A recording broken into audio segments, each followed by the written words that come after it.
allegiance to the flag of the United States of America and to the republic for which it stands, one nation under God, indivisible, with liberty and justice for all. All right. Let's see. Agenda review, special presentations for superintendent. Yeah, good evening, everybody, and thanks so much for coming. We're so excited to have Edna Hill presenting tonight. They're going to be right after me. So I just want to give a quick update of some of the things that have taken place in the district since our last meeting. So this is Miss Babcock's Brentwood Elementary classroom where students were learning about Celia Cruz and learning how to salsa dance for Hispanic Heritage Month. We want to congratulate our BUSD Teacher of the Year, Patty Barbosa. So there was a special recognition ceremony with all the county teachers of the year that took place back on the 19th. And so we're just really very proud of her. I love Ben Franklin here, but Mary Casey Black fifth graders were reenacting the American Revolution that day. Also, September 19th, Contra Costa 511 was out at Adams encouraging students to walk and ride safely to school. And they also got to make lemonade slushies using the bikes there.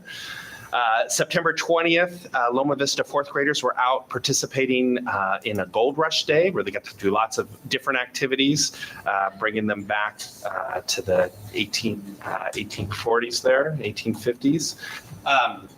This is the first Bristow Gather in the Gym, and so lots of fun activities and an Olympic theme. And so the leadership students and Mrs. Kocher and Mr. Morello helped organize a great event out there. I love this picture. This is our night custodian for Loma Vista Elementary, Jose Dominguez, who came out and did a musical performance for the students during lunch at Loma Vista. So thank you to Mr. Dominguez for doing that. Also, I want to thank our Rotary volunteers. We have them out in first grade being Reedy Buddies for first grade students out at Loma Vista. So thank them for doing that. Also, our third graders looking about local history. So Mrs. Berry's class were able to go to the city council chambers and interact with city council people and talk about what it was like to have a civic leadership position. So thank you to the city council members for doing that, providing that opportunity.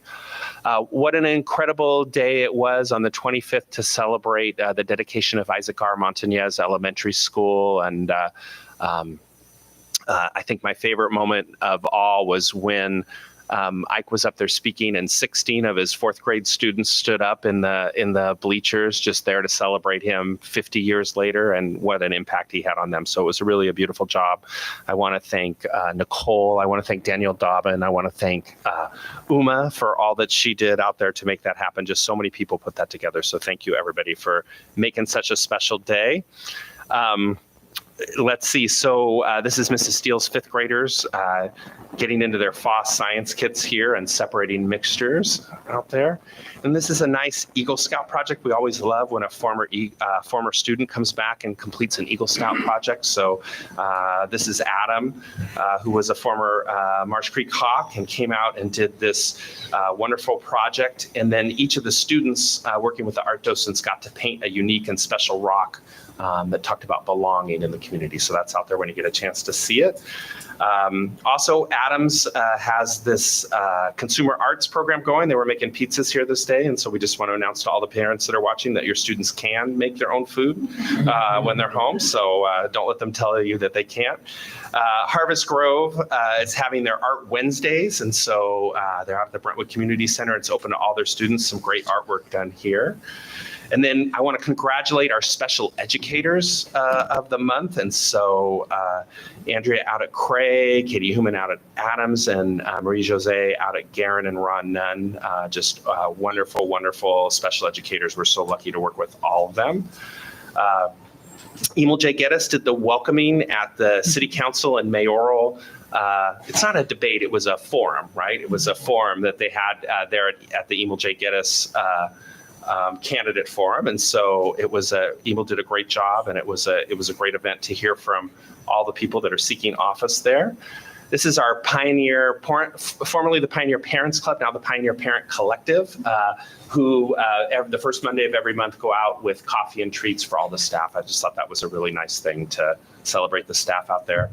This is Ms. DeFlores' 8th grade science class, learning about the day and night cycle by rotating around the sun themselves. So great experiential learning. I love these pictures out at Three Nuns Farm at the pumpkin patch with Harvest Grove. So nice. That was the rainbow day that was out there.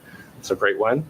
And then Dr. Dow Jensen was out interacting with some TK students at Marsh Creek Elementary. And I love the boy who said, "We are working out." So he's on it. I don't know if he had a watch, but I think he counted that time. Mr. Feig and Mrs. Head's classes looking together to explore some science out there at Garin. And then new this year with our, I know that Adams has been having this for a year before, but at all of our schools now we have the after-school orchestra program. And so this was Mrs. Isaac's Adams group and Heritage High coming together to do a performance. So that was great. And then on the 18th, the Bristol Choir performed the national anthem at the Golden State Warrior game. And I will remind you that they won by like 30 points. So it might be good to invite them out again. So I don't know how they're doing right now. And then also on the 19th, the 8th grade band, Mrs. Breitenbucher's 8th grade Edna Hill band was able to go out and perform with the Liberty Band at the football game. So a fun opportunity for them and to encourage them to come together. This is Mrs. Jenkins, her robotics class. That's supposed to say was building. I don't know what that word is. Hummingbird robotics kits at Edna Hill. And so there's a piece of a robotic in there that they control, and then they build the scenes around them. So it's a great project for them to learn about robotics. Lots of family activities going on right now across our schools. So this was the Pioneer Annual Hoedown. Families came out to celebrate in that. And then for Red Ribbon Week, the Brentwood Police Department came out and showed some of our Brentwood Elementary students an emergency vehicle and a drone, and got to talk with the officers that were there.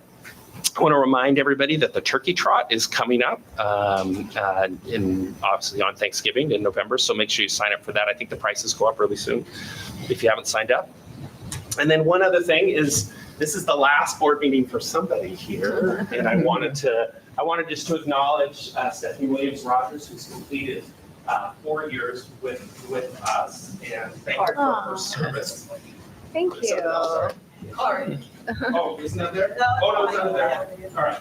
Couldn't. Oh, thank you. Appreciate And so, Thank you. Anyway, it takes a lot of work behind the scenes. There's a lot of reading. There's a lot of nights, a lot of commitments to be a board member. And I appreciate the fact that you also took opportunities to get in classrooms and read with kids. So thank you for your role. And whatever you're doing next, I'm sure it won't be as fun. And that is my report.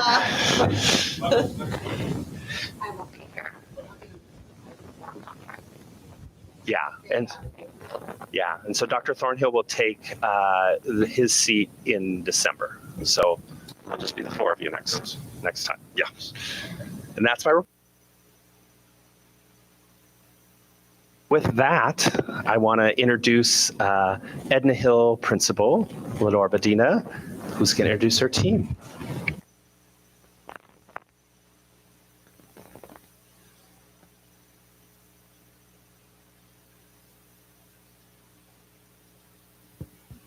The whole thing was gray, so I'm thinking, which button? Okay. Good evening, board.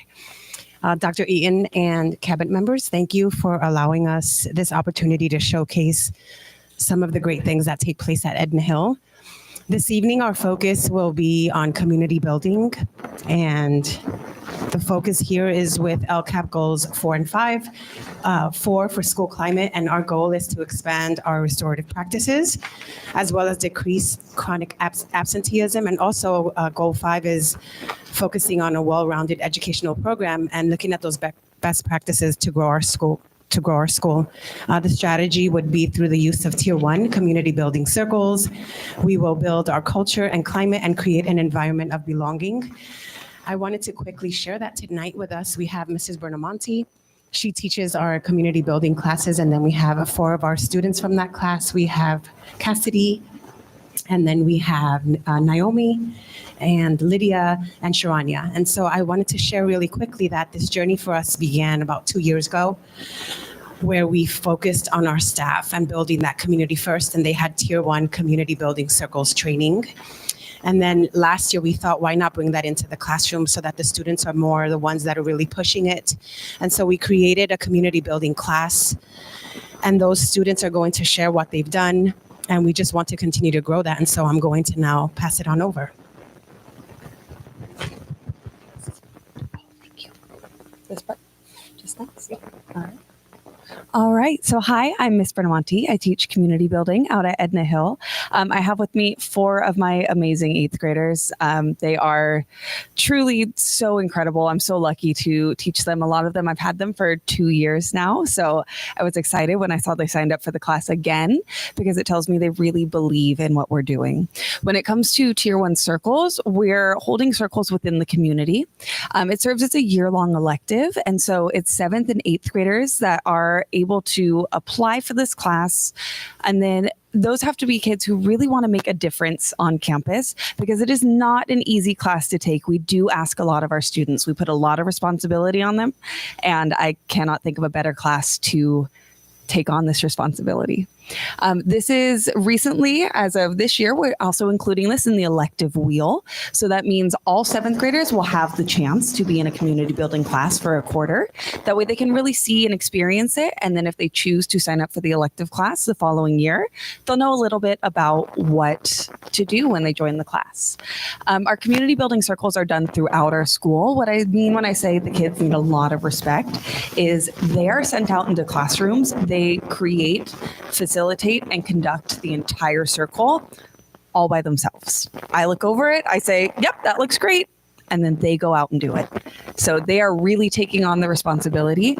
And we can already see a huge difference they've made in classes.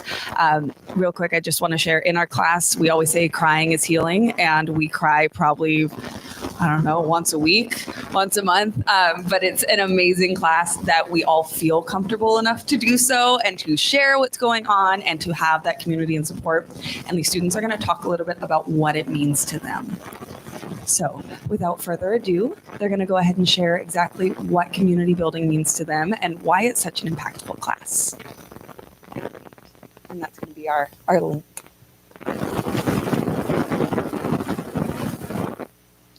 Who speaks first? Is that Sharanya? All right, so I'm going to have my 4 amazing 8th graders come up. They're going to introduce themselves, and they're going to tell you a little bit about what we do in the community building class.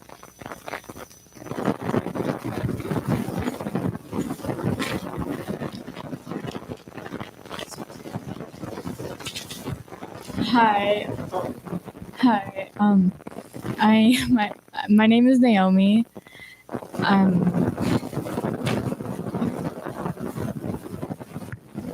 Hi, I'm Sharanya.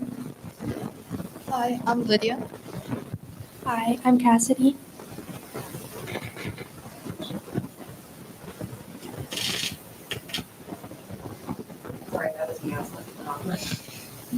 So, these are our benefits of objectives.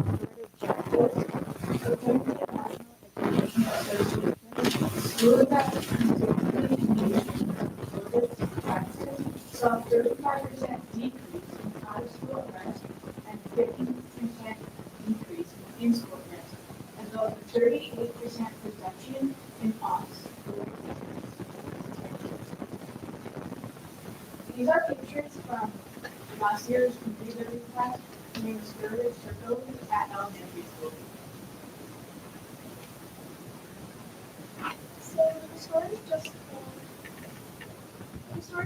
practices include building relationships and they strive to be respectful to all, provide opportunity for equitable dialogue and participatory decision-making, involves all relevant stakeholders, addresses harms, needs, obligations, and costs of conflict and harm, and encourages all to take responsibility for their actions. restorative discipline allows students to accept responsibility and make things right. The heart of restorative justice is taking accountability, and engaging in steps which allow healing for the harm done. Restorative justice seeks to repair relationships to build a stronger and more empathetic community. How is Edna Hill engaging in restorative justice? Sharing our community circles with other schools within our district. Edna Hill is fully embracing the community building program and sharing our understanding and findings with the elementary schools in our district to educate future Bobcats on restorative practice. Students of community building take great pride in sharing their circles with classes at our school as well.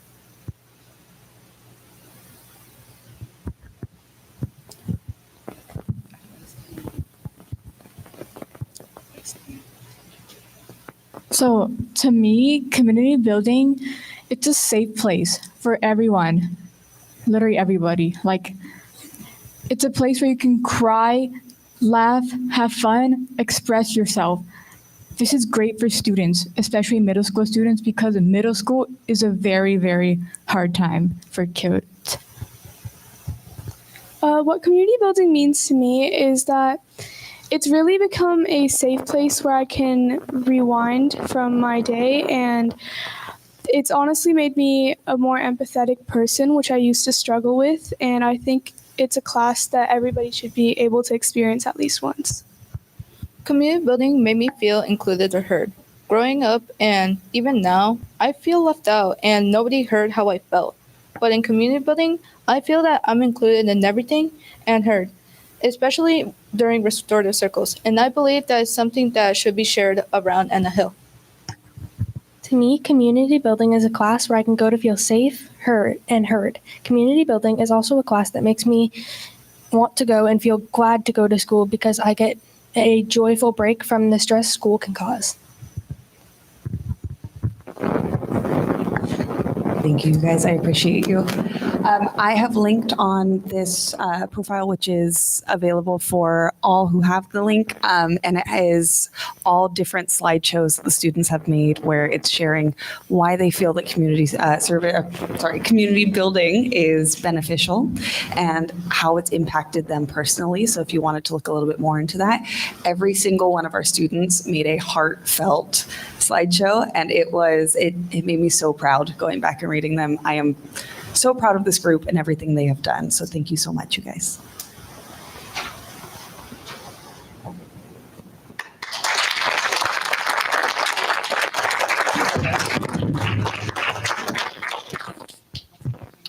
Thank you.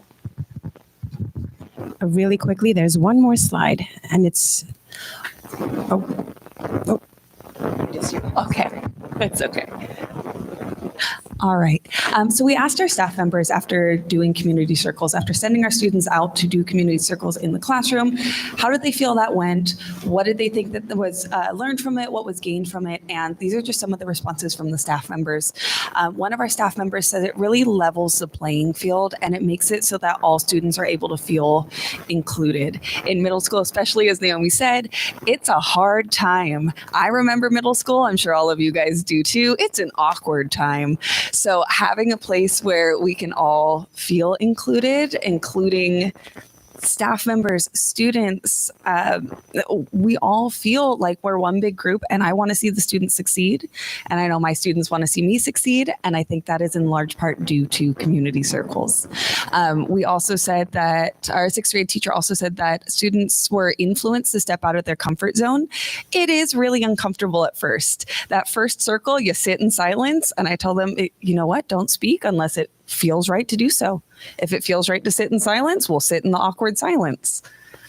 And that's part of growing. So it is uncomfortable, it pushes them, and it brings us back together. It allows us to be united as a classroom and also as a school. When we asked parents what they thought of, we actually reached out to the parents of our community building students. And we said, hey, from a parent perspective, how do you think community building is impacting our student? And one of our students said, my son enjoys how circles in community building create a safe space where he can share his feelings with his peers. Another parent said, community building circles build a strong foundation where every voice is heard and valued. And the students enjoy learning about their classmates and really building that connection with each other. These circles foster a sense of belonging, and they're a space for students to share experiences and support one another. They build connections and they build community. And I can't tell you how many times I've seen my students around campus just checking on each other. Hey, I saw you were kind of bummed yesterday. You doing okay? And that makes me so proud as a teacher, seeing that we are creating such empathetic, amazing young people that are going to go out into the world and make such a huge difference. And I think this community building class is a great way for them to hone in those skills of creating those connections. And so some of the impact that we've seen in looking at the data, the California Healthy Kids Survey from 23-24 showed that 98% of our students enjoy spending time together. One of the most impactful was looking at our Q1 data. We saw that there was a 50% decrease in our 8th grade suspensions when compared to the same students last year, Q1. 100% of our 7th grade students are participating in the building circles. 100% of our staff have participated in community building circles as well.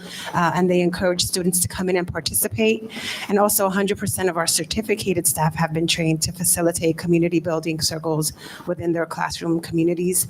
And what we'll continue to do is look at the data to determine how to move forward with it, how to encourage others to participate in it in order to build a sense of belonging on our campus especially.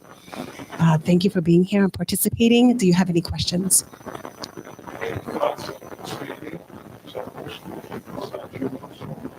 We've communicated with the elementary schools that are closer to us so that we can go to those schools because it's easier to just walk since busing is so expensive.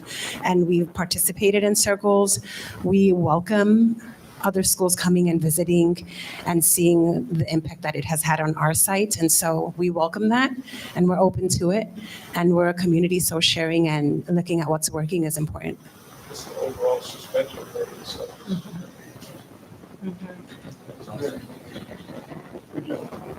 Any other questions?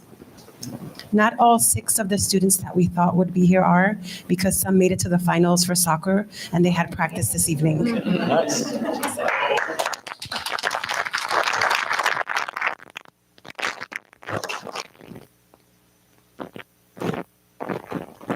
On behalf of the board,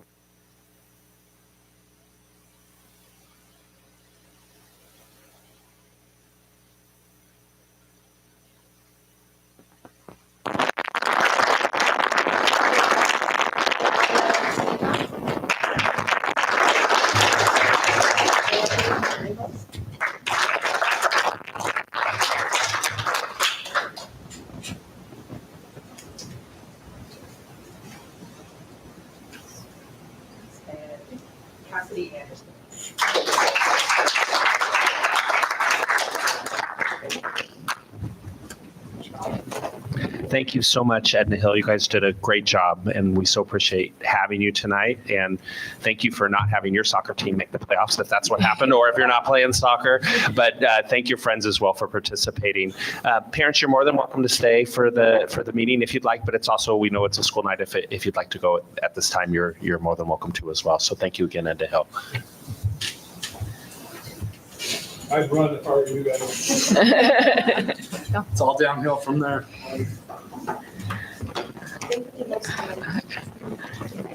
Keep up the great work. yes.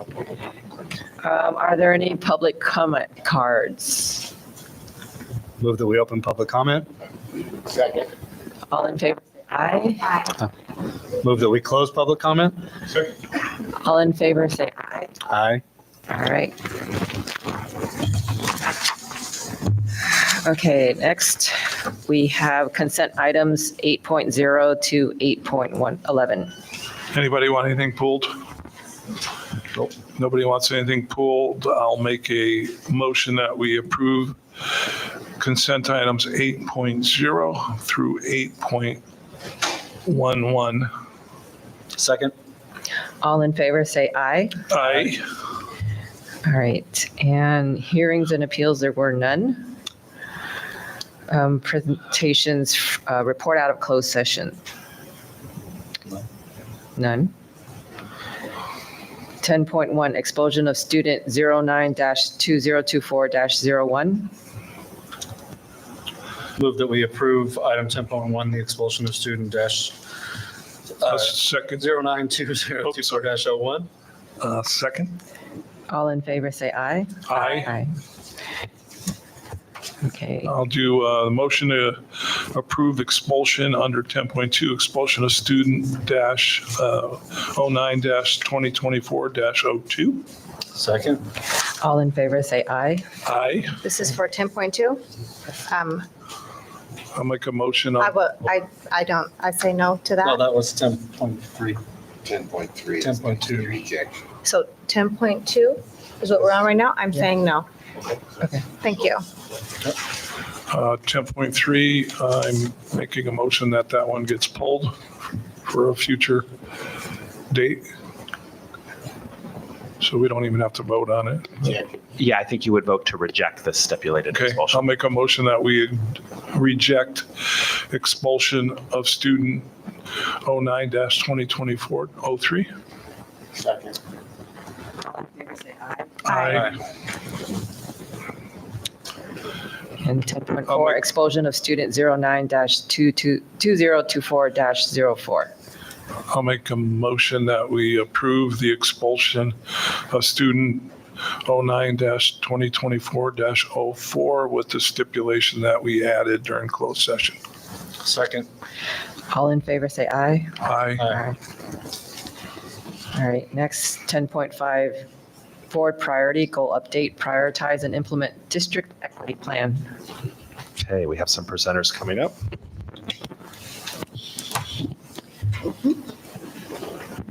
I can move it, yeah. Nope, we're good.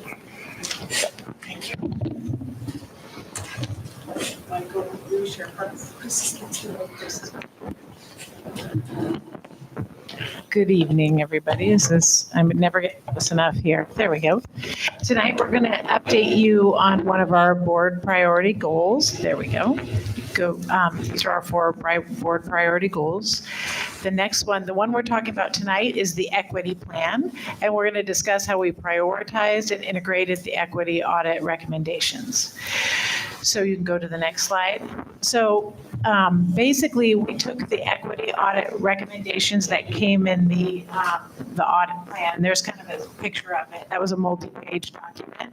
And we took those recommendations and integrated, is this not working? Yeah, it's adorable. I can't really tell. It's so close. Oh, there we go. How's that one? Oh, much better. Sorry, I'll be like right here.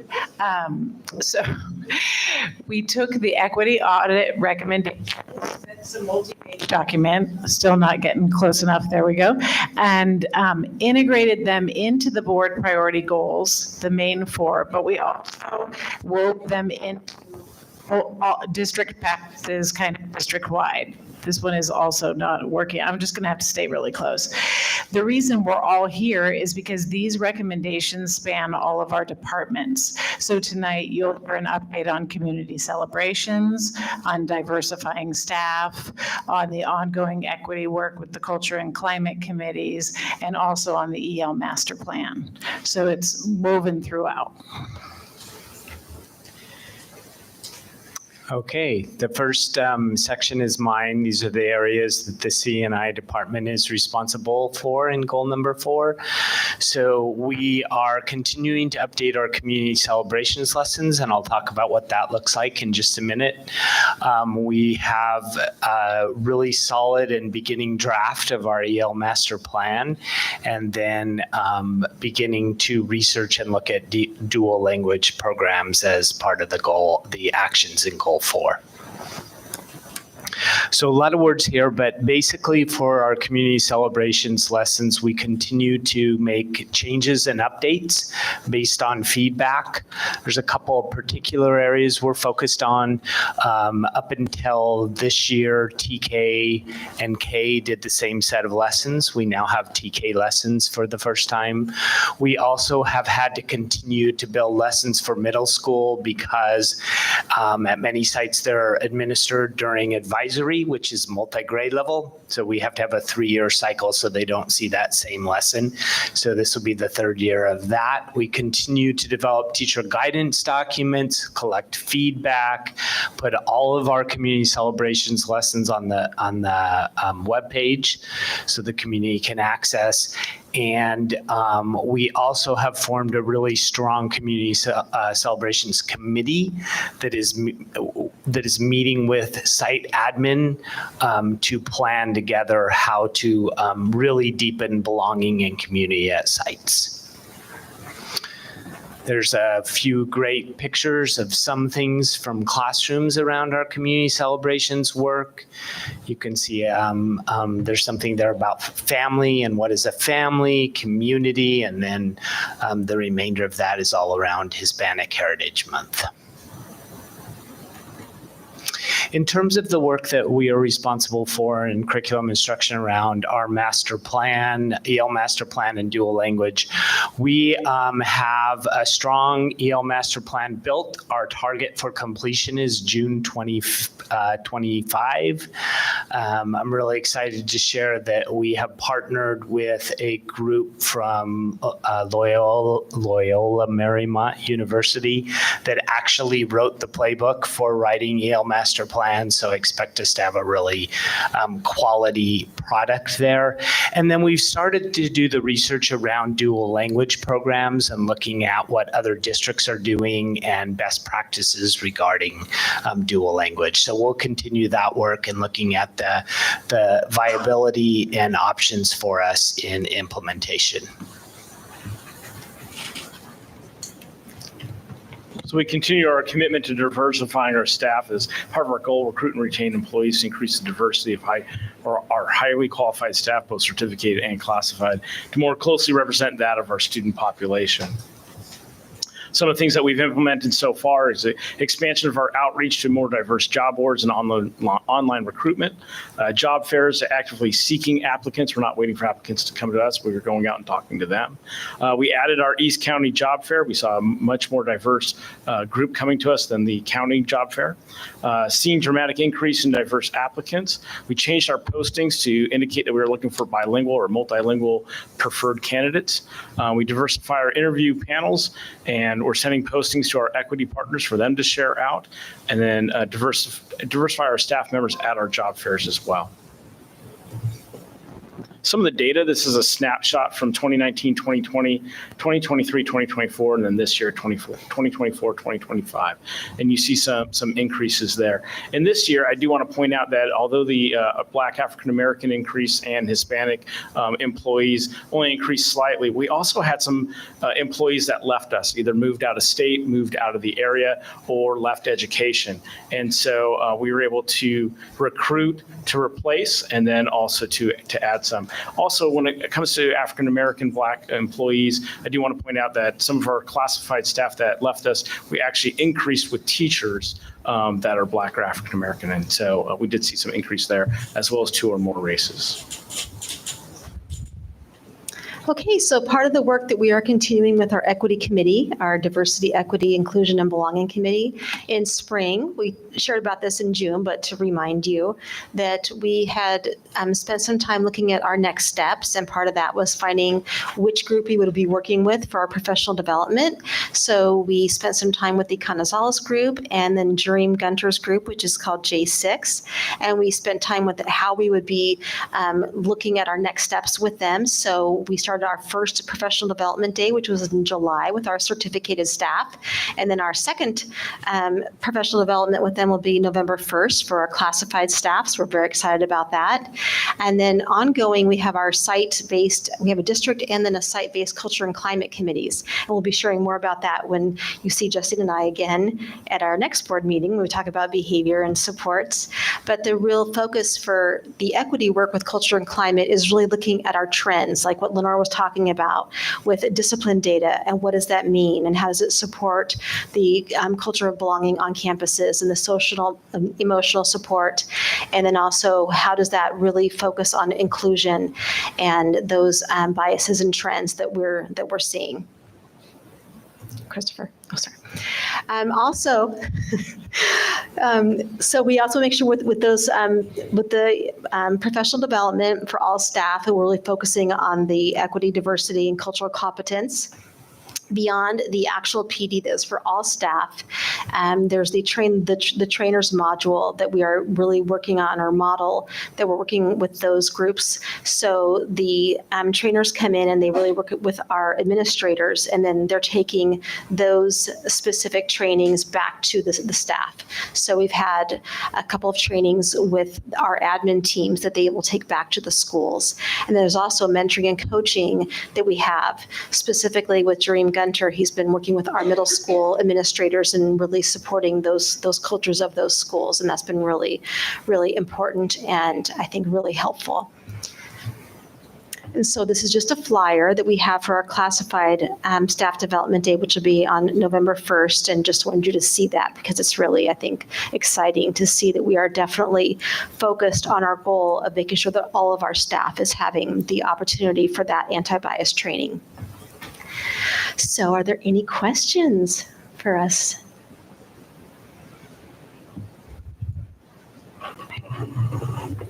This is a great presentation. I'm just curious for the teachers that have left that you mentioned, do we do an exit survey for our teachers when they leave our district? At that time, we have not, but we have implemented an exit survey now for all staff. Yeah. That's great. Yeah. And then can you guys talk about your retention efforts for the staff that recruitment can only go so far. If you're going to continue to recruit, if people are leaving, can you talk a little bit more about the culture of belonging and retaining our staff? For certificated and classified staff? You mentioned, that you made the example of Black teachers you recruited, and that seemed like it was a low number because Black teachers left. And so it kind of was a wash in what I summarized. And so I'm just curious, what are our retention efforts? Well, part of that retention effort is through the equity plan itself and the DIB group. I think one of the pieces that we need to implement is having affinity groups, and so that our all staff really can get together by affinity groups and be able to support one another. That's a future step. And I want to be clear that I was talking about all employees, and so we had a group of Black employees that left, and so we were able to recruit to replace that number, and then only increased by 2. And the same is true for Hispanics. But also, in general, there's a group of folks that left the profession, right? And that's been happening throughout the state. And so I think that's part of what's affected us there. As far as retention efforts, I think all the work that we do in partnering with BTA speaks for that, and our partnership not only at the table but in other practices. So part of that is the DIB group, and then in addition, though, I would also say the things that we've done with our speech and language pathologist and being able to separate out that pay scale, right, to attract. I think we need to keep looking at different ways of doing that to attract and keep staff.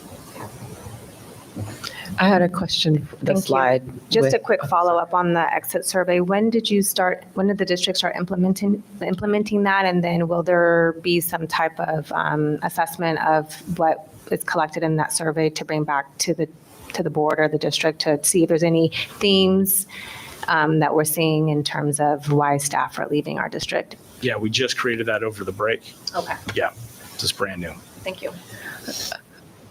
Chris, the slide for staff diversity. So this is certificated and classified. You put Correct. it together It's in all one. staff. Okay. Yep. Could we see a breakdown of what is certificated and what is classified? Sure. Because I noticed the numbers like have really jumped from 2019, 2020 to 23, 24. So we don't have any data for between 20 and 2023. I just provided a snapshot from the past. Yeah. I can provide all of those dates though, all those years. Absolutely. All right. Thanks, Chris. Mhm. In your opinion, is it more certificated or more classified? I think we hire generally more classified staff, right? So the ratio in and of itself plays out that, right? 256 staff members were hired for this school year, right? New staff members, right? Of that, 53 are certificated, right? So, but I think we tend to see more diverse staff when it comes to classified. I think this is the first year that we have seen more diversification of our certificated staff than in the past, at least in the last 5 years, but certainly not the numbers that we want. Well, just in on a good note, I just think that the efforts that the district is taking to diversify staff, as you listed here, with expanding the outreach efforts and such, I think it's commendable, and I feel like we'll start to see the fruits of our labor continue. So I wanted to say thank you for that. And I know how hard you and the other staff members have worked by going around to all these job fairs and everything, and I'd like to personally thank you and your staff for these numbers increased because of you and your staff. I mean, let's be honest, don't be humble, but very good. Good job. Thank you. That's nice. This is my town. These are my students. So I believe in this work. Nice follow-up. Very good.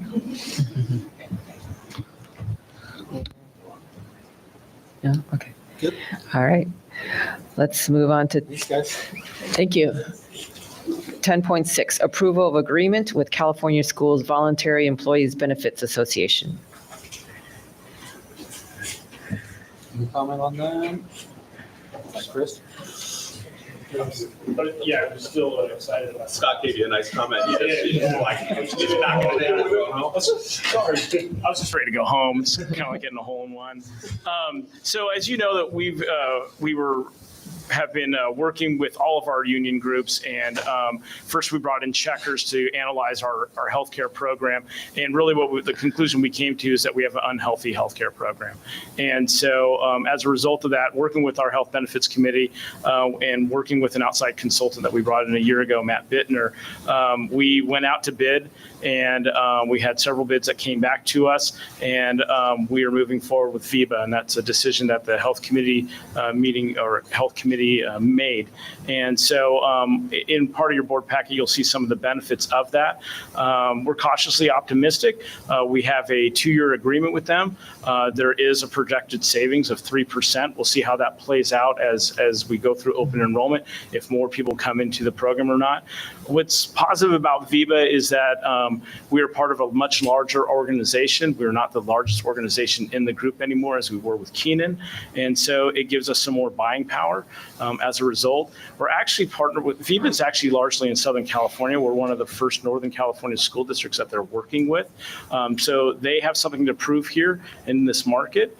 Another piece that's unique is that they were able to bring us in with Southern California Kaiser rates, which tend to be lower than Northern California rates. I thought that was really interesting. And so that is also unique about this. Part of the piece with VIBA that we really liked was that they have some great customer service tools and some things that our employees can tap into to be able to get services and support as you navigate the healthcare. No one likes navigating healthcare. It is purposely stonewalling people, and so it was nice to have a partner here in VIBA that will be able to help us navigate that to some degree. I'll save my comments until after we vote because it may not mean nothing. So I have a couple of questions. When you say employer partners, I don't know what that means. Yeah, sure. So PTA, CSCA, all of our union groups, all of our employee groups, we're in a health committee together. Okay. And so it was out of that. It was actually that came out of the table 3 years ago when I first came to this position. We talked about healthcare and we talked about bringing in this organization called Checkers. So out of that, we partnered with all of our employee groups to look at this together. Okay. Yeah. Two more questions related to VIBA, and maybe if I'm misunderstanding VIBA and their role in this. Do they offer virtual services for our employees? They do. So to be clear, VIBA is the organization that then goes out and purchases the healthcare for us. Oh, and I they see. provide the total package for us, right? So we're still with Kaiser, we still have UHC, right? Those pieces are still there. They're the mediator. And so they provide a lot more services than what we're getting from Keenan. Thank you. Yeah, absolutely. Any other questions? Move that we approve item 10.6, the agreement with CS Viva. I'll second. All in favor, say aye. Aye. Aye. Okay, real quick, now that it's been approved, and again, I'm throwing kudos. So the first meeting I had with Chris, and I think Steve was there, we were talking about negotiations. This has always been one of Chris's top priorities, was to get us out of the old and into the new, because he took a great interest in looking what our services were and what they could be. And again, I'm just throwing it your way because I know this is one of your passions to try to do this almost instantaneously. And good for you and your group, and just a reduction and so on and so forth. I think it's going to save the district some money, which is always huge. So good for you and your folks again. Well, thank you. I had great partners in this work. And so I want to shout out to Mikey Amaro and other members of the team. We really analyzed this data and we picked the right consultant with Matt Bittner in helping us navigate all this. And, quite frankly, when our Keenan group was trying to talk about the woes of Kaiser going through COVID, at that point I lost it and said, this is not okay. Right, our employees are paying for this, and that's not okay. And so that's when we began to explore deeper. Well done. All right, next 10.7, approval of 2024-2025 collective bargaining sunshine. I still can't go home. So our next item here, this is sunshining the articles that we are negotiating with BTA. And so we bring Article 8 and Article 9, salary and health and welfare. That comes to the table together. And then Article 10 and Article 22, so work day, work year, and class size will be brought forward by BTA. And then Article 16 is what's being brought forward by BUSD, which is leaves.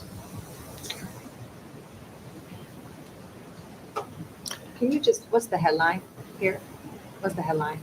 So we're just sunshining those articles. These are the articles that we're bringing forward to be negotiated for this bargaining session. Yeah. Sorry if I wasn't clear. That was just me. I'll make a motion that the 10.7, we approve 2024-25 collective bargaining sunshine. All in favor, say aye. Aye. All right. Next, 10.8, approval of employee salary schedules. Yeah, this is as a result of the bargaining and completing that bargaining with all of our employee groups. And so you've already approved the contracts. This is bringing forward the changes in the salary schedules. And as part of our practice and then auditing purposes, these will be posted on the website after you've approved them and the board president signs them. And then we'll be back again with another round of salary schedules for December, because as you know, there was the raise for retro back in July, and then the going forward in December. I make a motion, if no questions, to approve item number 10.8, approval of employee salary schedules. I'll second. All in favor, say aye. Aye. All right. And again, we wish it could have been more, but They always do. we're not in that position, unfortunately. I think everybody's aware of it, but it is what it is. Sorry. Okay, 10.9, approval of citizens oversight committee members. These are new people. Yeah, so board, there's a process when we had vacancies that we advertise out widely to the community. And our Citizens Oversight Committee, usually the chair and another member will interview. Diane and I participated in those interviews as well. So Taiwo Abogon and Anitra Simpson have put their names in to continue on, and the committee is recommending that they go forward. And then Chris Brand and Tavoria Wilson Morton would be new members to the committee, and the Citizens Oversight Committee is recommending that you appoint all 4 to the COC. With that being said, I'll make a motion that we approve the 4 members of the Citizen Oversight Committee. Second. All in favor, say aye. Aye. All right. 11 board member comments, future agenda items. I just would like to add that I hope that everyone read the budget analysis that our superintendent provided us. Unfortunately, the funding is difficult, but I think it's clear to understand, and it gives a great comparison and understanding of what's taking place. So thank you for that, Dr. Eaton. I would like to echo Dr. Eaton's sentiments earlier and thank Stephanie for her time on the board. It's been a pleasure working with you, and we will miss you next year. Thank you. I'll Good be on luck that in all side that you next time. Still have a kid in the district, so you'll still be seeing me, but on that side of the podium. I would also like to say that you've been a wonderful board member. Thank you so much. It was wonderful getting to know you, and I'm dying to find out what's in your bag, but we can do that after. So we're all good there. So, but no, thanks. I know, right? Thanks so much. You've been great. Don't thank me so fast, because I do have a board comment that might be a little controversial, but because I've been on the board for about 4 years, and it feels like almost every year there's always something with teacher salary negotiations. And I know it was brought up when I first ran as to, why the teachers don't have a line item in our budget. I think it's something worthy of discussion and consideration moving forward, because as I've sat in this role and I've learned a lot about education, I know that the teachers are the backbone of this district, and they do so much for our students in our schools. And I don't feel good. And yes, I understand money's tight and the budget, we don't have control over it, but teachers should not be last when it comes to teacher pay. So I just want to make that board comment and have it stand on the record. Thank you.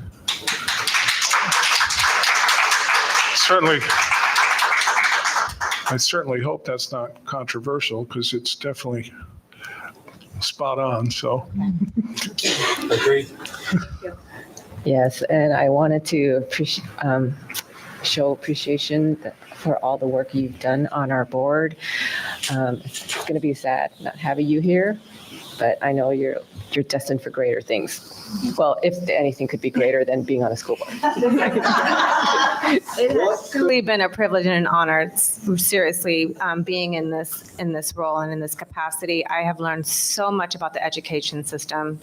The best part of being a board member, though, has been going into the classroom and seeing the teachers and students in action. I will miss that so much, but I do have a student in the 2nd grade. I was able to volunteer today as they went to Smith Family Farms, so I'll still be volunteering. Told the art docent, here's my number, call me, I want to help. But it has truly been an honor and a privilege to get to know every one of you. I feel very confident in this district in the way that it has continued to transform. I respect and have a lot of confidence in the leadership and in our superintendent, Dr. Dayton Eaton, that the district is in very good hands. So thank you all. But where really your second best part of it was getting to know us, right? Yes. Okay, carry on. All right. Make a motion to adjourn. Second.